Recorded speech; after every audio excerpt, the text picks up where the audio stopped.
En réalité, l'être humain est ce qu'il est. Lorsqu'on lui donne des pouvoirs, il sait en abuser.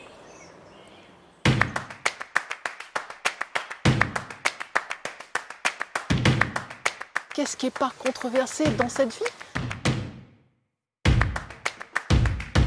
Le mythe, il a la vie dure. La légende, encore plus.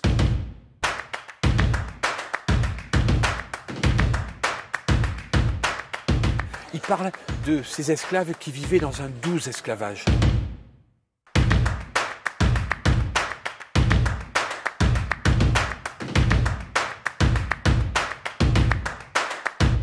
Parce que l'esclave n'a qu'une ambition, vivre libre.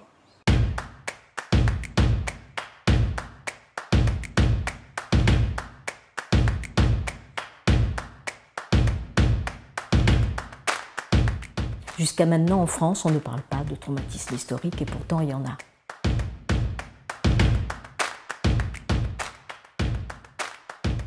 En fait, quand on étudie l'esclavage, c'est cela que l'on étudie. C'est la liberté, cette lutte intemporelle pour que l'homme soit l'homme.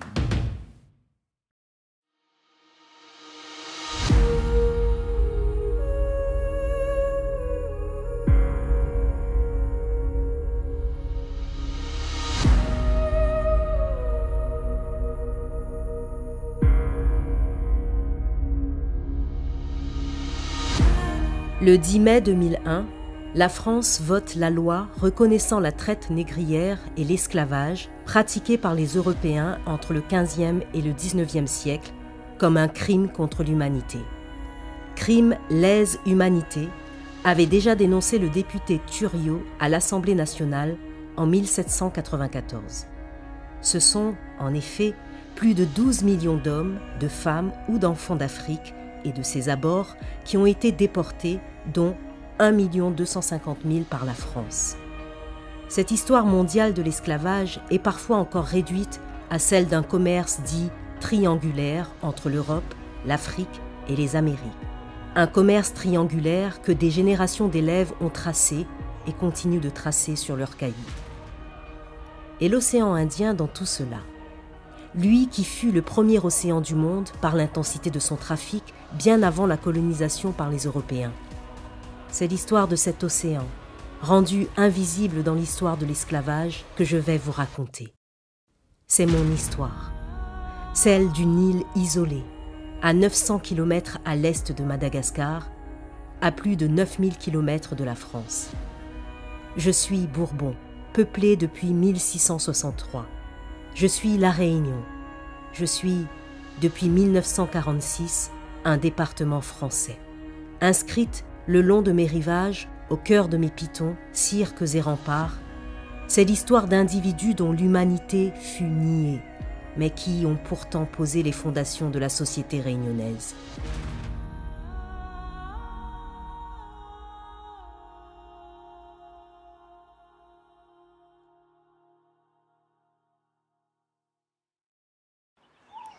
Nous avons des traces de l'esclavage depuis 4 millénaires. L'esclavage est donc un système ancien qui a été pratiqué durant l'Antiquité par les Égyptiens, les Grecs, les Romains. Dans l'implantation des civilisations rurales, jusqu'au XVIIIe siècle pour l'Europe et jusqu'au XIXe siècle pour les autres continents, l'esclavage a été la pratique la plus répandue dans l'organisation du travail et dans la base de la structure économique.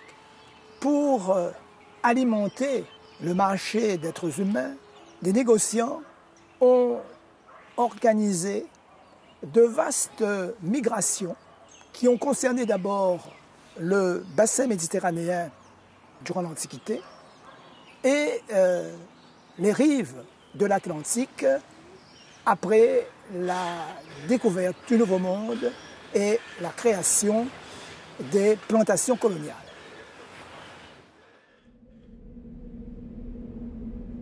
L'esclavage reste l'esclavage. Mais dans les Mascareignes, en particulier ici, à Bourbon, il n'était pas le même que celui des plantations américaines. Sa forme a été influencée par l'histoire ancienne des sociétés de l'océan Indien et par leur rencontre brutale avec la colonisation européenne. Les esclaves déportés par les Européens venaient de régions où l'esclavage existait déjà.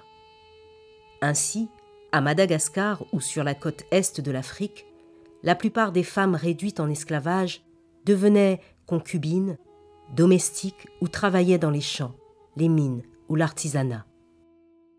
L'esclavage que nous étudions et dont nous parlons, vous et moi, c'est un esclavage issu de la géographie, c'est-à-dire c'est un esclavage qui a vu le jour après 1492, c'est-à-dire quand l'Europe a rencontré la géographie des pays chauds.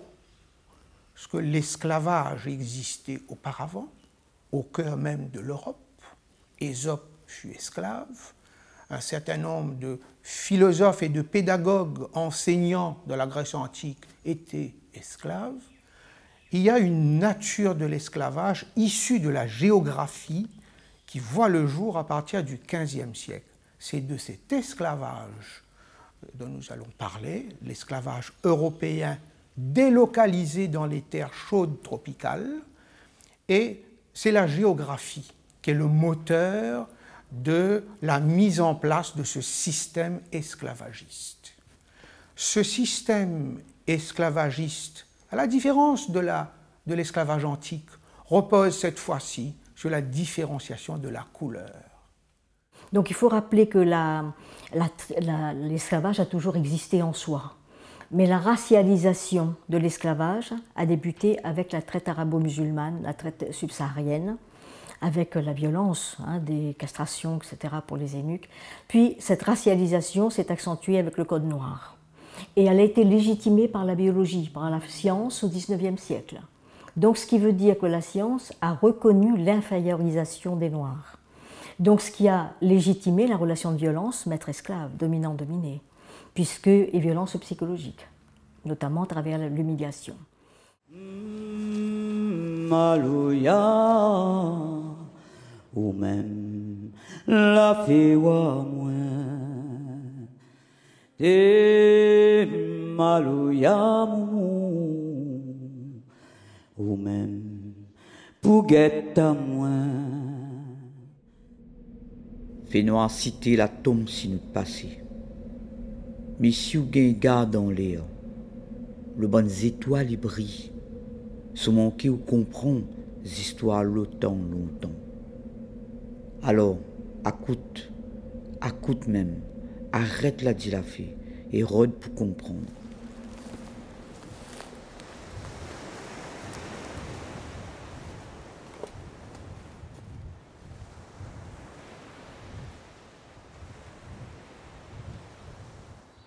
Lorsque le roi de France commence à s'intéresser à l'océan Indien, il n'a Dieu que pour les grands espaces, c'est-à-dire les Indes et la grande île Tanibé ou Madagascar, qui s'appellera ensuite l'île Dauphine. Les petits espaces ne l'intéressent pas vraiment et il ne projette pas de les peupler et de les mettre en valeur. En 1664, Colbert va créer une société de marchands, la Compagnie française des Indes orientales, et le roi va accorder toute latitude à cette société pour administrer l'île Dauphine et les îles circonvoisines en son nom. Tandis que le commerce des esclaves fait par les Européens dans l'Atlantique commence dans les années 1440, celui en direction de mes côtes n'émerge qu'à la fin des années 1660, avec 2 siècles d'écart. Les routes empruntées par les navires négriers ne sont pas les mêmes. Contrairement au commerce triangulaire atlantique, ici, La traite a débuté par des échanges occasionnels entre les colons de mes rivages et les trafiquants d'esclaves de Madagascar. Ce n'est qu'en 1718, près de 60 ans après l'arrivée des premiers colons, que la Compagnie orientale des Indes, chargée de mettre en valeur mes terres, a officiellement encadré ce commerce.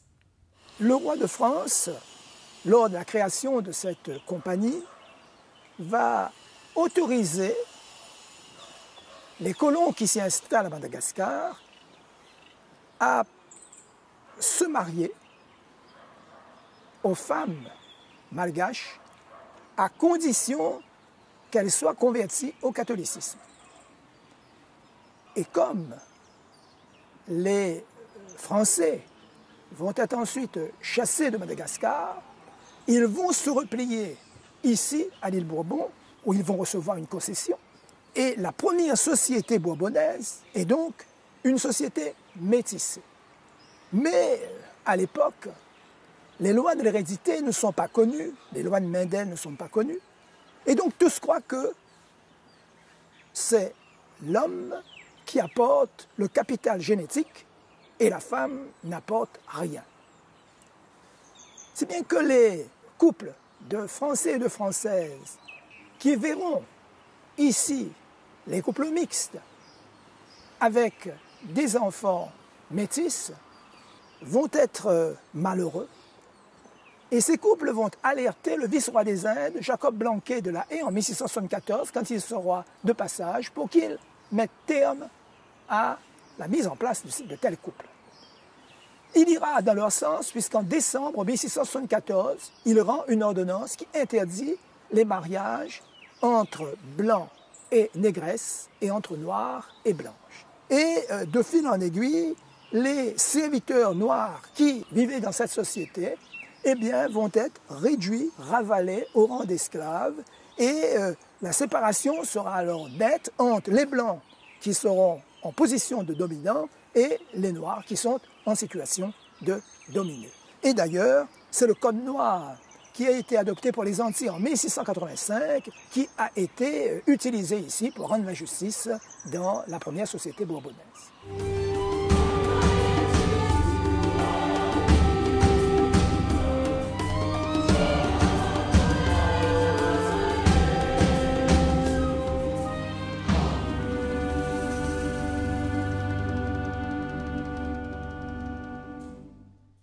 À moi-même le femme, le bonhomme, le caniki. À moi-même le mounité écrasé. À moi-même la mer y donne la vie. La terre y zermine en pontiac. Mi souffle lancé pour bonne son nom. Mi veille pour ça y gagne pas causé. Ou la mettre à moi en l'esclavage. Ce moment nous déroule était pareil même. Cet esclavage qui a été pratiqué ici a été étudié sur le plan démographique par Jean-Marie Filliot. Et dans ses travaux, Jean-Marie Filliot établit qu'entre le début de la pratique de l'esclavage dans les années 1870 jusqu'en 1810, 160 000 esclaves ont été introduits dans l'île, dont 110 000 pour la période 1767-1810. Et sur ces 160 000 esclaves, 45% étaient malgaches, 40% des Africains de l'Est, 2% des Africains de l'Ouest et 13% des Indiens.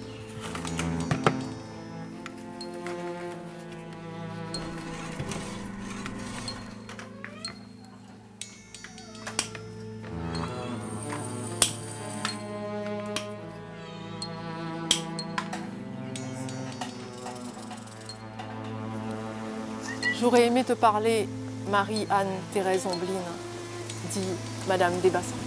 Te demander de me raconter ton histoire pour comprendre, mieux comprendre mon passé, notre passé, mon histoire, notre histoire, comme je ne peux le faire physiquement, de présence à présence, de corps à corps, de chair à chair. Alors je te propose, si tu le veux bien, de te parler d'esprit à esprit, d'âme à âme, d'échanger avec toi spirituellement par l'intermédiaire de la matière et de mes mains, de te permettre de renaître à nouveau de revenir cette fois-ci dans un but de réparation, de repenser l'histoire. Alors, si tu es d'accord, nous pourrons parler. Je sais que nous avons peu de temps, le temps de ta création. Alors parlons tant que nous le pouvons, avant que je te dépose sur ton sol, avant que tu m'abandonnes, pour discuter avec d'autres personnes. Et lorsque l'on a dévoilé les horreurs du système esclavagiste, cela a traumatisé les gens. Et puis, je peux vous dire aussi qu'il fallait un défouloir. Un bouc émissaire presque. Un bouc émissaire, mais j'allais dire le mot. Un bouc émissaire, parce que sinon, on ne sait pas contre qui se retourner. Ça ne peut pas être contre la France, ça ne peut pas être contre n'importe quel propriétaire d'esclaves, alors que Madame Desbassins à Saint-Paul n'était pas la seule propriétaire d'esclaves. Pendant toute la période où elle vivait, il n'y a pas eu beaucoup de critiques ou d'attaques à son égard. C'est beaucoup plus tard, je dirais même longtemps après sa mort, que ça s'est déclenché. Il faut dire qu'à l'époque, l'esclavage était un fait tellement courant et codifié que, d'ailleurs, je vous dirais que tous ceux qui en avaient les moyens possédaient des esclaves, même les anciens esclaves affranchis, bien sûr en petit nombre, 1, 2. Tous ces êtres humains, arrachés à leur terre, furent jetés sur mes rivages. Enchaînés, brutalisés, ils étaient marchandés comme de simples biens avant d'être dispersés au sein des habitations. Pour leurs maîtres, ils n'étaient qu'un investissement à rentabiliser à tout prix. Regroupés la nuit dans les camps, ces âmes brisées étaient assignées à des travaux de l'aube au crépuscule au son de la cloche. Surnommés « noirs de pioche », ils défrichaient et cultivaient mes terres. Ils pêchaient dans mes eaux, construisaient des habitations, érigeaient des infrastructures, transportaient des marchandises. On les forçait à combattre les invasions de sauterelles et même à se battre comme soldats dans les guerres contre l'Angleterre. Les enfants étaient mis au travail de la canne vers l'âge de 12 ans. Les vieillards, épuisés par les années, surveillaient les champs et les bâtiments.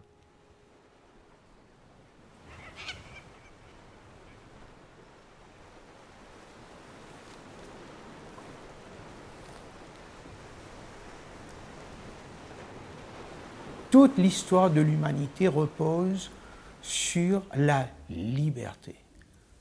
Tous les mythes, toutes les mythologies, toutes les religions abordent l'affranchissement de l'homme, la liberté de conscience, la liberté de penser. Prométhée qui vole le feu, Adam qui veut acquérir le savoir, avoir cette liberté de penser seul, sans la transcendance. En fait, quand on étudie l'esclavage, c'est cela que l'on étudie. C'est la liberté, cette lutte intemporelle pour que l'homme soit l'homme. Les historiens qui ont étudié les esclaves au travail se sont appuyés sur les écrits des voyageurs et les rapports des administrateurs. Et influencés par ces documents, ils ont considéré que ces tâches étaient réparties en fonction des aptitudes physiques des esclaves. Or, si on prend l'Asie du Sud-Est, l'esclavage est plutôt urbain et domestique par nature. Et donc, lorsque les tâches ont été distribuées par les employeurs, par les esclavagistes, ils ont forcément tenu compte des compétences et des savoirs apportés par ces esclaves, et non pas en fonction uniquement des aptitudes physiques. Et c'est pourquoi vous avez un certain nombre de Malais, d'Indiens, etc., qui étaient domestiques, davantage d'Africains qui étaient affectés aux travaux des champs, Donc c'est davantage dû à la pratique de l'esclavage qui avait cours dans les espaces de recrutement, mais non pas uniquement par rapport à leurs éventuelles aptitudes physiques. Lorsque les maîtres et les gouvernants se sont entendus pour diversifier les lieux de recrutement des esclaves, ils ont agi de la sorte pour diviser cette population dominée et mieux régner. Cela a donné quoi dans la pratique?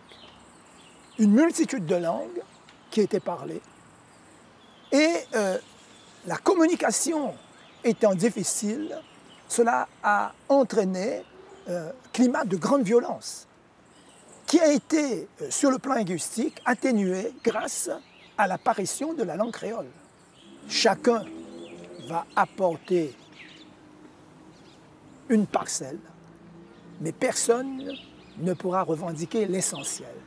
C'est une langue qui permet de communiquer entre esclaves, mais aussi avec le maître. Donc le maître a apporté des ingrédients, les esclaves malgaches, les esclaves africains également.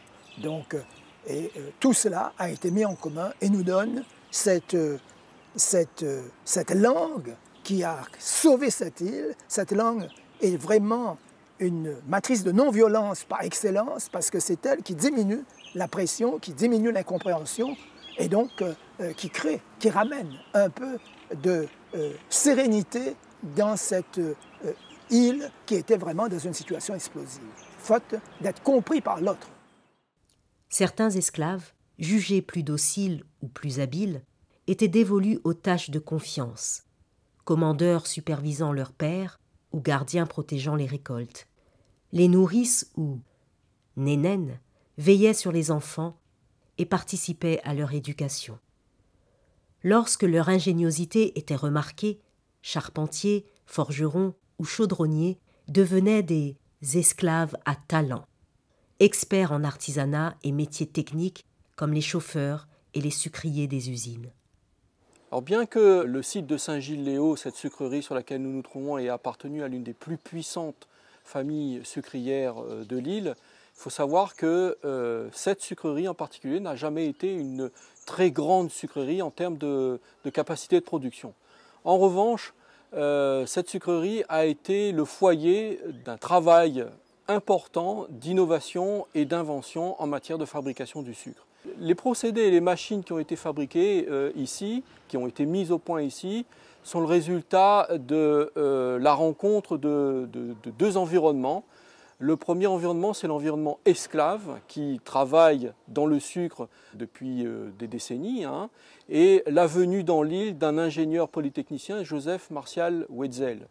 Et c'est la réunion de ces deux savoirs, de ces deux compétences qui ont permis la mise au point ici, là où nous nous trouvons, d'une méthode de fabrication du sucre et d'une technologie particulière.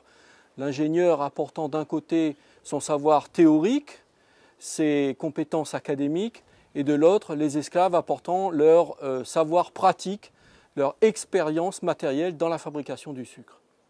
Les procédés et les machines qui ont été inventées ici fonctionnaient tellement bien, répondaient tellement bien aux contraintes locales de l'économie de la fabrication, que très vite, ces procédés et ces machines sont remarqués. Sont remarqués dans l'océan Indien, à l'île Maurice, qui fabrique du sucre depuis le milieu du XVIIIe siècle, remarqués dans la zone indienne-océanique, à Madagascar, à Nosy Be, remarqués également aux Antilles, qui fabriquent du sucre depuis bien plus longtemps que nous, et remarqués aussi au Brésil, où quelques-unes des machines qui ont été inventées ici ont été utilisées là-bas. Les esclaves qui travaillaient dans le sucre avaient une compétence technicienne avérée. D'ailleurs, ils étaient parfaitement identifiés dans les archives comme sucriers, comme chauffeurs, dont des compétences et des postes éminemment techniques. On a quelques traces d'esclaves, mais de manière indirecte, qui se sont illustrés dans la fabrication du sucre. Je pense par exemple à l'esclave Gélin, qui travaille sur l'habitation du Gol en 1840 pour le propriétaire Jean-François Placide Fortuné Chabrier. Et c'est un esclave sur lequel Joseph Martial Wetzel, donc l'ingénieur polytechnicien, ne tarit pas d'éloges. Et dans une lettre qu'il adresse à Chabrier, il demande au propriétaire d'être large avec cet esclave parce qu'il est précieux. Donc quand vous voyez qu'un ingénieur polytechnicien accorde de l'importance à écrire à un propriétaire pour attirer l'attention de celui-ci sur cet esclave en particulier, c'est qu'il a dû jouer un rôle prépondérant dans, quelque part dans la mission que Wetzel accomplit à La Réunion.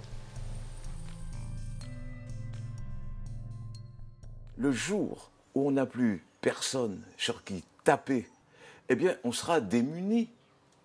Madame Desbassins, avec le maintien de sa maison, qui a continué à fonctionner, l'habitation a fonctionné avec ses successeurs, qui étaient encore peut-être plus sévères que Madame Desbassins. Donc, pour eux, tout ce que les autres propriétaires d'esclaves avaient pu faire aux esclaves, il y a eu, si vous voulez, une convergence. Elle cumulait, vous savez, tout ce qui a été dit ou fait par les propriétaires d'esclaves. Le mythe, il a la vie dure. La légende, encore plus. Et quand la légende dépasse la réalité, on publie la légende. Cette théorie de la douceur de l'esclavage à Bourbon repose-t-elle sur un substrat cohérent? Lorsque la nouvelle de la chute du roi Louis-Philippe parvient dans la colonie à la fin du mois de mai 1848, les colons prennent peur parce qu'ils se disent le retour des républicains au pouvoir va automatiquement se solder par l'abolition de l'esclavage. Ils prennent peur et ils croient que les esclaves vont mettre la colonie à feu et à sang. Eh bien, lorsque le 20 décembre, l'abolition de l'esclavage se passe sans effusion de sang, sans mise à feu et à sang de la colonie, il n'a pas été trop difficile de faire accroire que cet heureux résultat était à mettre à l'actif des maîtres.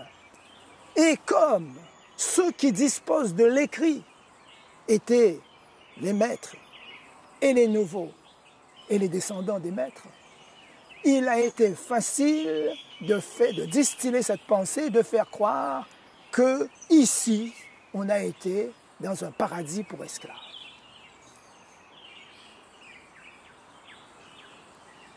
En réalité, l'être humain est ce qu'il est. Lorsqu'on lui donne des pouvoirs, il sait en abuser.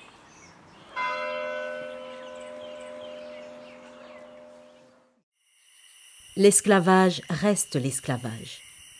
Et l'idée qu'il aurait été plus doux sur mes terres qu'aux Caraïbes est une illusion. La société coloniale bourbonnaise fut en effet l'une des plus répressives. Ce n'est pas un hasard si la République n'a pas pu faire appliquer ici la première abolition de l'esclavage de 1794.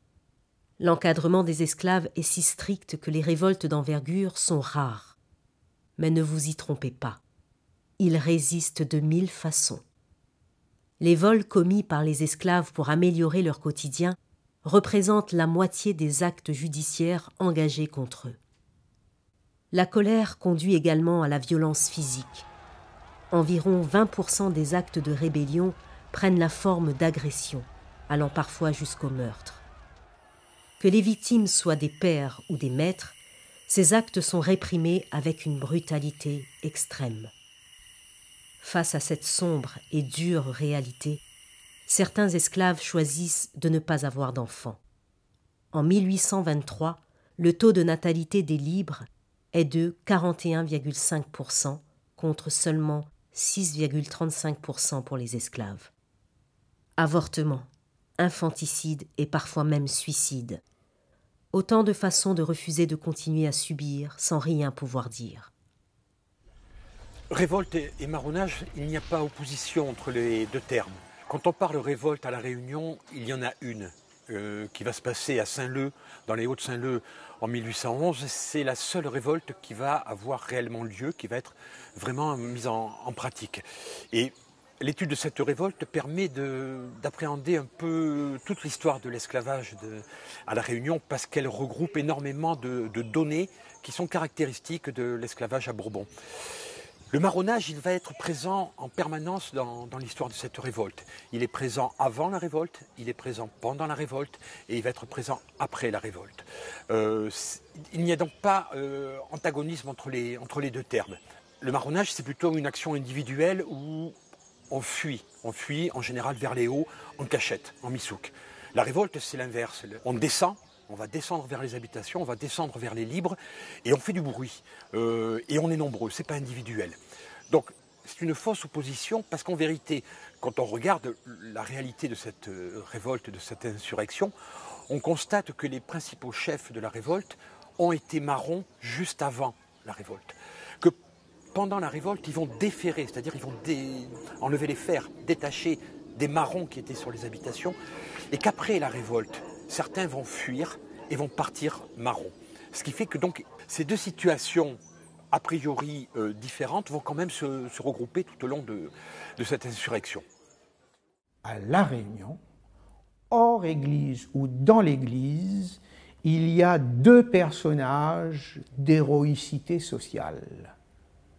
Un, le marron, c'est-à-dire celui qui risque sa vie pour la liberté, et le prêtre réfractaire, le prêtre abolitionniste qui va enseigner sa foi. Et nous connaissons peu ces prêtres. Jean Lafosse a été tenu donc à l'écart. Lafosse, le curé de Saint-Louis, a été le premier député-maire de Saint-Louis. Jean Lafosse a été un curé abolitionniste. Eux, détenteurs du savoir, il n'en avait pas d'autres. Les détenteurs du savoir étaient les clercs, c'est-à-dire les gens d'église. Eux ont pris le risque, le père Levavasseur, le père Lafosse, le père Joffard, qui était même candidat aux premières élections législatives de 1849, eux ont pris le risque d'enseigner l'humanité, l'humanisme. Même bon corps congué, même le zoo brisé, l'esprit rond en marronnage d'un piton si à quelque rempart. Dimitil, en chien, Simon Def, si la hausse, nous la ensacré bonnes ancêtres, d'un zombilique à là. Marianne, Eva, Simon Gavol, Sarlave, nous la mettons en l'air bonne zilette, pour donner naissance à notre nation, pour soubattre en Paris, pour nous ne perdre pas l'espoir.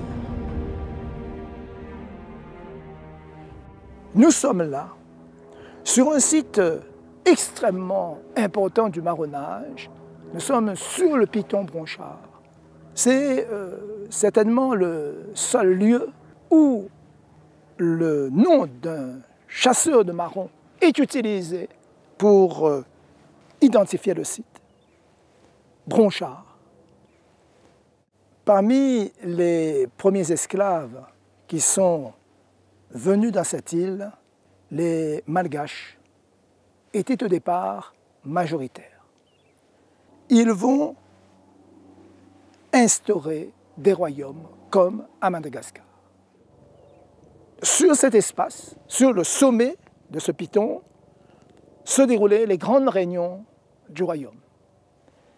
L'île a été divisée en royaumes et les rois réunis élisaient un grand roi de l'intérieur. L'histoire du marronnage, ce n'est pas une page de l'histoire de l'esclavage, c'est une page de l'histoire de la liberté. L'esclave qui rejette le système esclavagiste, qui veut vivre libre, même dans l'illégalité, il est dans une autre dimension. Et c'est pourquoi j'insiste sur les aspects culturels et cultuels. Un Malgache ne peut pas s'installer dans un espace qui n'a pas été sacralisé.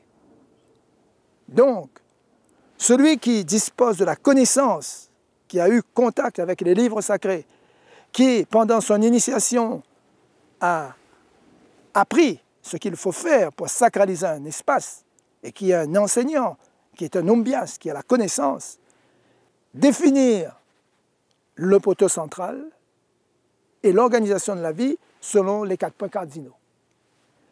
Et c'est aussi pour mettre en place le culte des ancêtres. Parce que le plus gros traumatisme subi par les Malgaches qui ont été pris dans le circuit de la traite pour être vendus ici ensuite comme esclaves, eh bien, ces Malgaches craignaient, quand ils étaient à fond de cale, de mourir loin du tombeau ancestral. Parce que si le rituel ancestral n'est pas conduit après la mort, eh bien, l'âme est condamnée à errer. Cette dimension-là, c'était une grosse dimension de leur vie. Ça occupait une place centrale. Le culte des ancêtres chez les esclaves, que ce soit malgaches ou africains, ça occupe une place. Donc on ne peut pas rejeter leur façon de concevoir la vie. L'amour, la mort, c'est-à-dire toute l'histoire. L'abolition de l'esclavage de 1794 est directement liée à la révolte des esclaves de l'île de Saint-Domingue. Bien que dès le début de la Révolution française, l'idée de l'abolition est posée, et malgré la Déclaration des droits de l'homme et du citoyen de 1789, eh bien, il est nullement question d'abolir l'esclavage dans les colonies. En fait, dans cette période, l'île de Saint-Domingue connaît un soulèvement d'esclaves depuis quelques décennies.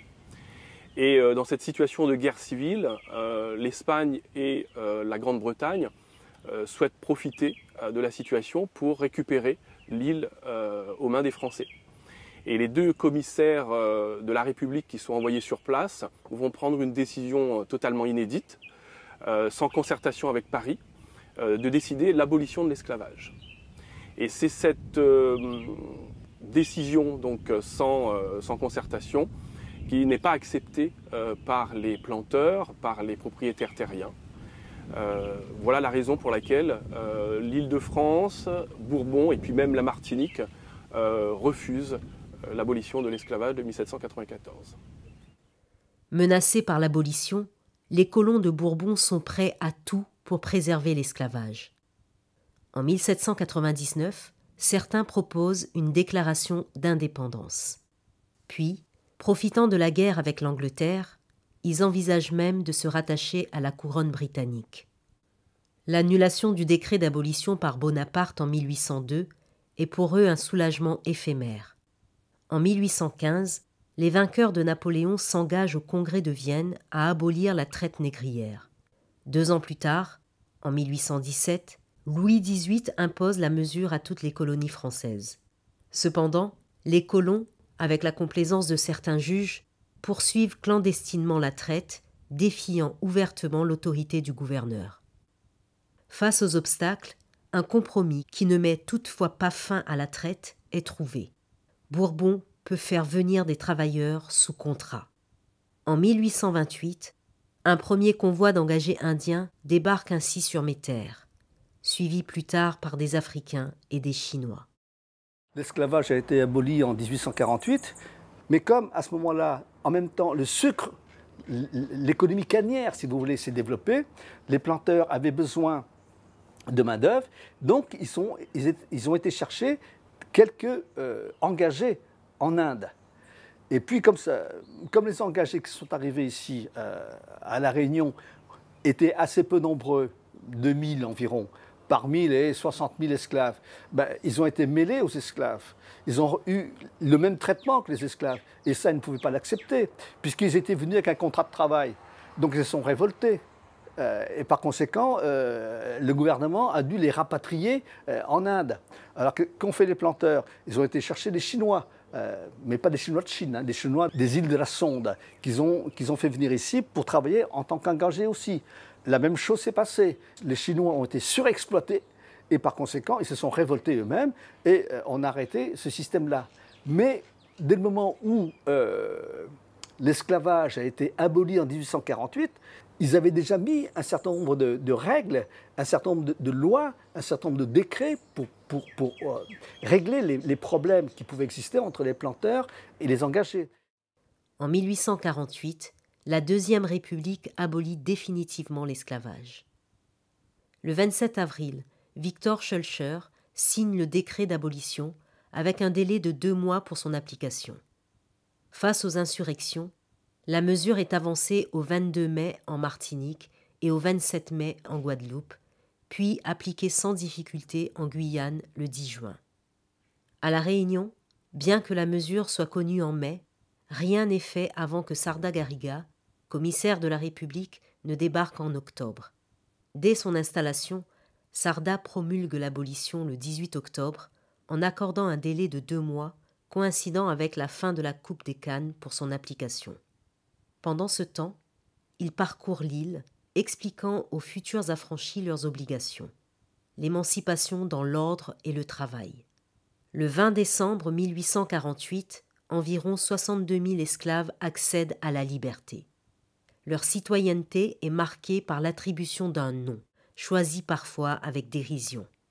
Si les affranchis restent dans une grande précarité, les anciens propriétaires reçoivent quant à eux 39 millions de francs d'indemnité, près d'un tiers de celles versées à toutes les colonies esclavagistes françaises. Le 20 décembre 1848, l'abolition de l'esclavage marque une victoire, mais ce n'est pas la fin des discriminations raciales et sociales. On accuse les nouveaux libres de paresse, de s'enliser dans la pauvreté. Ces préjugés servent à justifier l'idée que ces anciens esclaves ne méritent ni la liberté ni l'égalité. On va même jusqu'à les décourager de voter, leur suggérant de faire confiance aux anciens maîtres. Pourtant, en dépit des accusations de désertion, ils n'ont ni abandonné le travail, ni mis en péril l'économie. En 1853, 74% des affranchis sont toujours employés et en 1859, 46% des travailleurs sont encore employés sur les mêmes plantations où ils étaient autrefois esclaves. À nous-mêmes la défricheter à la mettre toute debout, la dénicher, la faire honte à zot gros blanc. Mais si zot la suivent à nous, à cause l'été il fallait le fils nous bonne fille, le fille nous bonne fils, il gagne encore souffrance l'esprit comme il a. Le concept de traumatisme historique a été abordé, a été vraiment conceptualisé par Sotero et collaborateurs en 2006 aux États-Unis. Jusqu'à maintenant, en France, on ne parle pas de traumatisme historique et pourtant il y en a. Les génocides, les guerres, etc. Donc ici, c'est le traumatisme historique de l'esclavage, encore moins. On a encore moins abordé en France ou dans on pourrait dire la santé mentale, dans les souffrances ou même dans les comportements. Donc ça, c'est important de savoir comment cette violence s'est mise en place et qui puisse accentuer un état de stress post-traumatique de l'esclavage dont parle Le Léry. Alors dans ces traces-là, lui il parle à ce moment-là des traces qui se transmettraient de génération en génération, dans ce qu'on appelle dans le transgénérationnel, parce qu'il y aurait une modification des gènes sous l'effet de stress, donc qui peuvent vraiment interférer sur toutes les relations sociales, et ça c'est très important d'une certaine manière. Vous savez, jusqu'à aujourd'hui, à La Réunion, le blanc n'est plus joli. Pour une maman qui va avoir un enfant, si le marmaille il est un peu clair, elle est plus jolie. Donc ça c'est quelque chose qui a son origine dans toute l'histoire de La Réunion. Moi je suis aussi anthropologue et j'ai étudié ces comportements et on les trouve tout au long du XXe siècle et encore au XXIe siècle. Donc cette idée que la couleur elle est dévalorisante, plus elle est foncée, c'est ancré. Et donc on va tout le temps chercher à se blanchir. Donc c'est une pratique C'est en train de disparaître peut-être, mais c'était ancré dans l'histoire et chez les livres de couleur en particulier, de chercher une alliance pour soi-même, pour ses enfants, qui soit avec quelqu'un déjà un peu clair. Et c'est pour ça qu'on va trouver aussi beaucoup d'alliances, y compris après l'abolition de l'esclavage, entre d'anciens livres de couleur, entre eux. Ils vont continuer à s'unir, alors que la loi leur permet maintenant de se marier avec des esclaves, d'anciens esclaves. Le 20 décembre 1848, il y a près de 62 000 esclaves qui sont libérés à La Réunion. Finalement, c'est un jour funeste pour les propriétaires, puisque c'est la fin d'un système sur lequel reposait finalement toute la vie économique et sociale. Le 20 décembre sera fêté à nouveau en 1849 par des messes, mais très vite, tout ça va disparaître. Ça va se résumer à une commémoration dans les familles des descendants d'esclaves. Il y a du chemin, oui, qui a été parcouru. Je crois qu'aujourd'hui, on n'a plus ce combat des mémoires qu'on avait entre communistes d'un côté, départementalistes de l'autre, et qui a pendant très longtemps fait du tort à la reconnaissance du 20 décembre, ce qui ne veut pas dire que le 20 décembre ne reste pas un moment politique. J'aurais une dernière question à vous poser, elle concerne votre fonction d'enseignant. Avez-vous vu une évolution chez vos élèves par rapport à cette date? J'avais des rires il y a 10-15 ans, mais qui étaient, je trouve, plutôt des rires de gêne. C'est-à-dire que c'était l'expression « faites caf » qui, j'allais dire, entraînait un certain malaise. Je trouve qu'aujourd'hui les choses ont changé. Il y a beaucoup de choses qui se font au niveau des collèges. Il y a un concours qu'on appelle la Flamme de l'égalité, dans lequel on retrouve des établissements du primaire, du collège, du lycée. Mais globalement, la connaissance de leur histoire par les élèves réunionnais reste très faible. Ce qui ne veut pas dire qu'on ne leur en parle pas. Mais j'ai eu cette année quelque chose qui m'a redonné espoir. C'est que j'ai une élève de terminale que j'ai en cours qui est venue me voir en me disant « Monsieur, on ne nous parle pas assez de notre histoire, est-ce qu'on pourrait faire quelque chose pour la dernière semaine de décembre? On aimerait l'appeler semaine août-culture et on aimerait que vous nous fassiez une conférence. » Donc voilà, je me dis que les graines qu'on sème aussi, elles servent à ça. Et ce n'est peut-être pas tant à l'école qu'on va l'apprendre, mais l'école peut susciter cette curiosité et faire qu'ensuite ces jeunes adultes, ces adultes s'emparent de l'histoire de la Réunion et s'emparent de l'histoire du 20 décembre. Ça faisait 15 ans que je n'étais pas allé au musée de Villaines. Et à l'occasion de ce 20 décembre, j'ai redécouvert le lieu et aussi redécouvert l'engouement. Ce qui m'a surpris, c'est le nombre de personnes qui étaient là, présents, à venir commémorer finalement la mémoire d'un moment. C'est une très dure période de l'esclavage à La Réunion. C'est probablement plus que des blessures pour les descendants. Mais je me dis peut-être qu'à partir de ces blessures, on peut reconstruire mieux. Pour donner un exemple, dans l'art, et pour faire une différenciation, quand vous cassez un vase, habituellement, c'est cassé, on prend les 1000 morceaux, on les jette. Au Japon, l'art kintsugi, l'esprit kintsugi dit que non, on va reprendre tous les petits morceaux, donc toutes les petites blessures, toutes les grandes blessures, et on va recoller morceau par morceau le puzzle de l'ancien vase. Bien sûr, c'est long, bien sûr que c'est dur, mais patiemment, l'artiste il reprend le vase, il met des fils d'or qui servent à coller et à recoller les morceaux. Et finalement, après quand il vous présente le nouveau vase, c'est plus beau. Peut-être que pour les Réunionnais, ça peut être ça. On des blessures d'avant, on se reconstruit et on fait quelque chose de plus beau, de plus fort. Et Villèle peut être le symbole de ça, de cette reconstruction. J'ai un père congolais, une mère réunionnaise et l'ensemble de mon enfance s'est passé en métropole et une deuxième partie à voyager un peu dans différents coins. Et là, depuis 2 ans, La Réunion, pour la première fois, j'ai fait quelques vacances, pas beaucoup, mais pour la première fois, depuis 2 ans, je suis à La Réunion et je vis ici. Tu connaissais ce site? Non.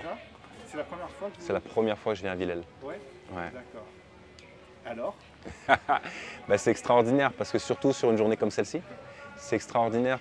Les regards des gens, c'est comme si le sol il dégage quelque chose. Et surtout, ça a énormément de symbolique pour les personnes que je vois circuler autour de moi. Et c'est une histoire que je ne connaissais pas comme ça, que je connaissais peu. Et de me retrouver ici, je découvre en fait l'importance de ce lieu. Et c'est assez touchant pour moi, parce que en fait, c'est comme un apprentissage en fait. Je ne connaissais pas Villèle, je ne savais pas quel type de musée c'était. Donc c'est un apprentissage sur l'histoire de La Réunion, c'est un apprentissage sur ce secteur aussi de l'île, avec cette dame, Madame Desbassins, tu vois, que je découvre. Hein. C'est fou, hein. Donc j'apprends tout en fait là. J'apprends sur mon histoire, sur ma famille, j'apprends sur l'histoire familiale, moi je suis un CAF. Donc c'est un moment important, là j'entendais le conférencier qui parlait des marrons. C'est le conférencier d'ici hein, qui fait la visite guidée. Donc j'apprends vraiment et je découvre en fait. Et pour moi, en termes d'émotion, c'est chargé.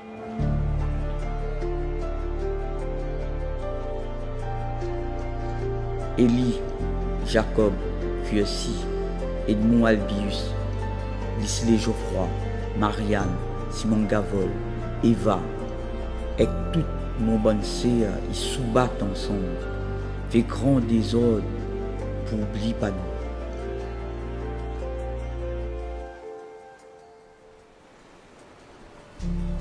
À ou même les entraîne écoute à moi. N'oublie pas où ça sort. Seulement, guette aussi, ça que l'entraîne fait comme est là pour demain.